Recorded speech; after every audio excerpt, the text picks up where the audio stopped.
Saudara-saudari, marilah kita mendengarkan renungan dengan judul Tuhan Yesus wafat, yang berdasarkan pada Injil Yohanes bab 19 ayat 30.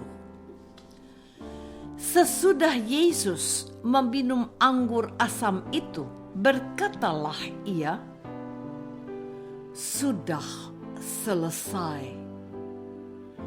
Lalu ia menundukkan kepalanya dan menyerahkan nyawanya.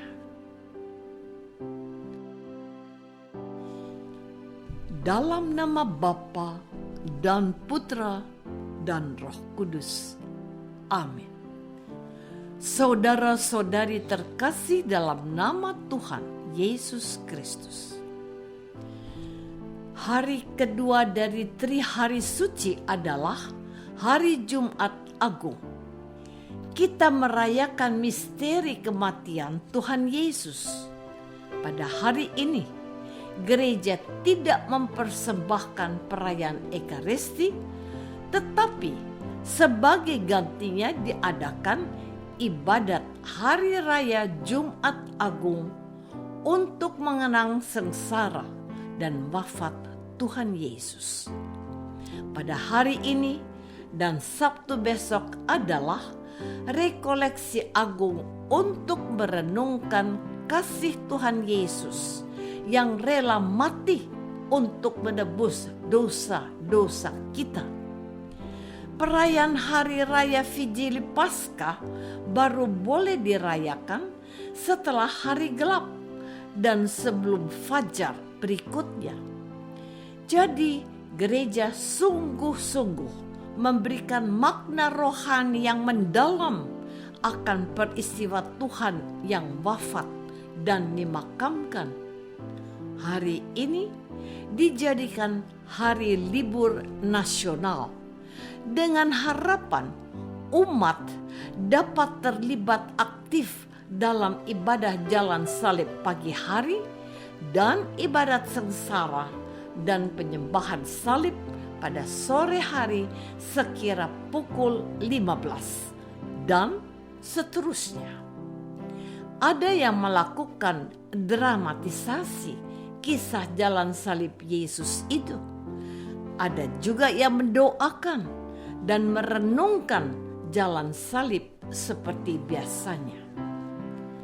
Saudara-saudari terkasih, pada hari ini, ketika kita mendengarkan renungan ini, kita diingatkan untuk menghayati kedalaman misteri cinta Tuhan ini. Ini adalah salah satu hari yang ditetapkan oleh Gereja Kudus sebagai hari pantang dan puasa. Pantang terhadap hal-hal yang digemari. Puasa dengan hanya makan kenyang sekali saja. Hal itu berlaku untuk kita yang berusia kurang dari 60 tahun.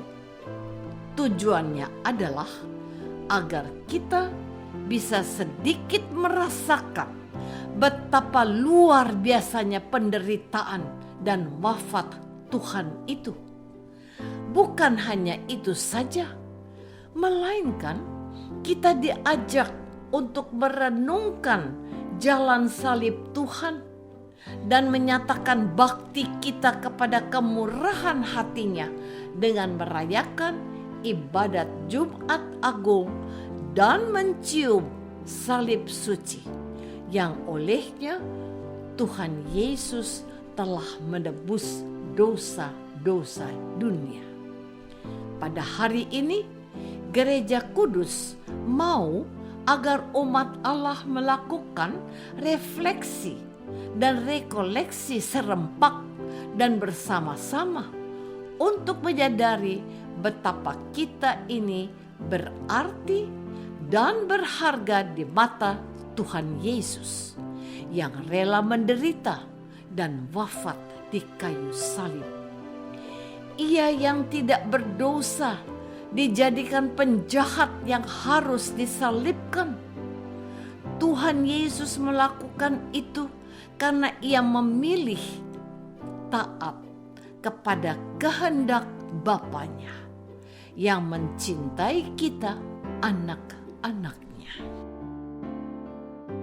Saudara-saudari terkasih, sesudah Yesus meminum anggur asam itu, berkatalah Ia, "Sudah selesai." Lalu Ia menundukkan kepalanya dan menyerahkan nyawanya. Saya mengutip ayat ini untuk menegaskan bahwa Tuhan Yesus sungguh-sungguh wafat. Dia tidak sedang pura-pura mati. Dia wafat untuk menebus dosa-dosa manusia. Inilah keterangan penginjil Yohanes yang kita renungkan pada ibadat hari Jumat Agung.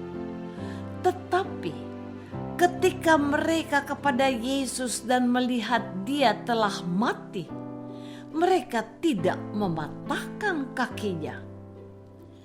God is dead. Allah wafat. Fakta kematian Tuhan Yesus ini menjadi kesaksian dari murid yang dikasihi Yesus, yang dengan setia mendampingi ibu Yesus, yaitu Maria.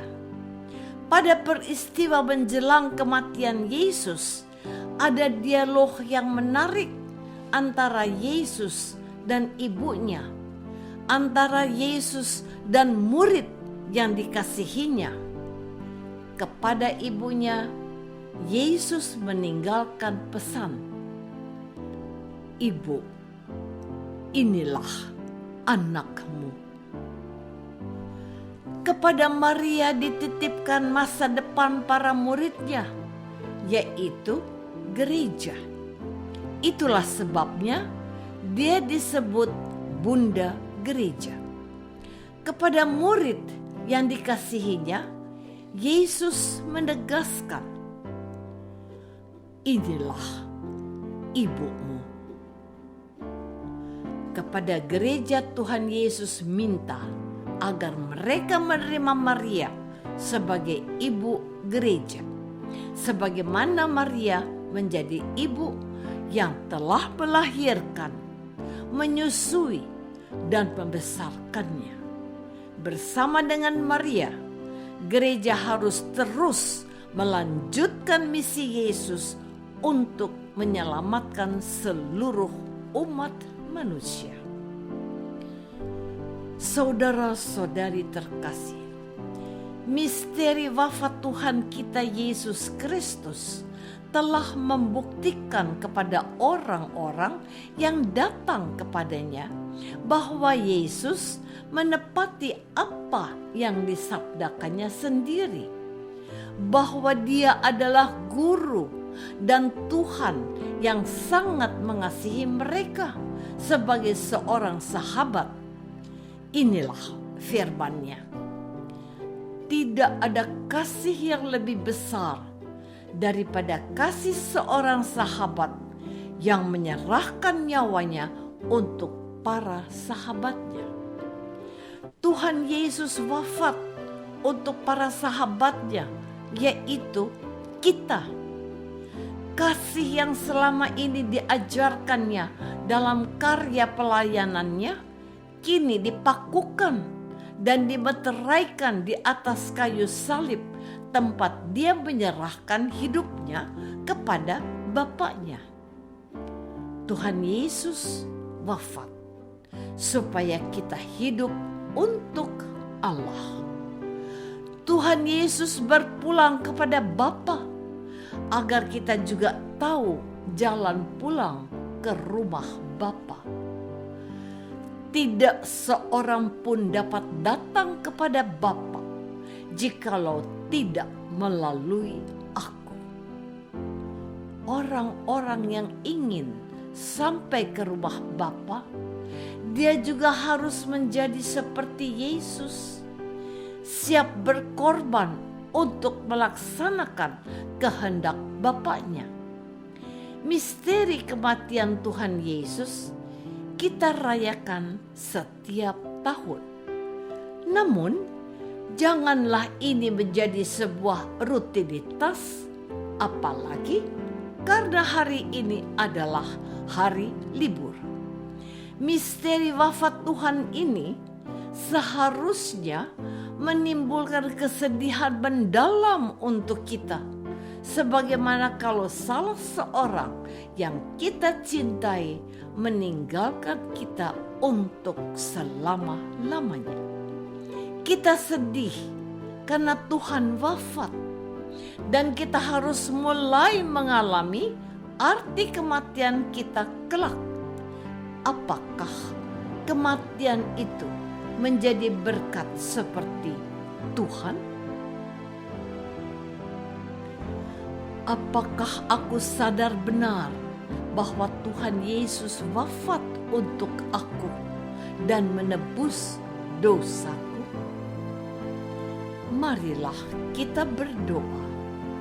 Bapa yang Maha Baik, begitu besar kasih-Mu kepada kami, sehingga Engkau memberikan Yesus disalibkan untuk menebus dosa-dosa kami.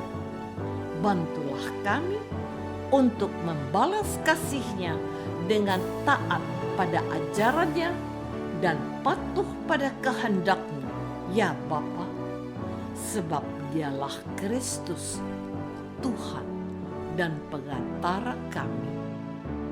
Amin. Semoga kita semua selalu dinaungi dan dibimbing oleh berkat Allah yang Maha Kuasa, Bapa dan Putra dan Roh Kudus. Amin.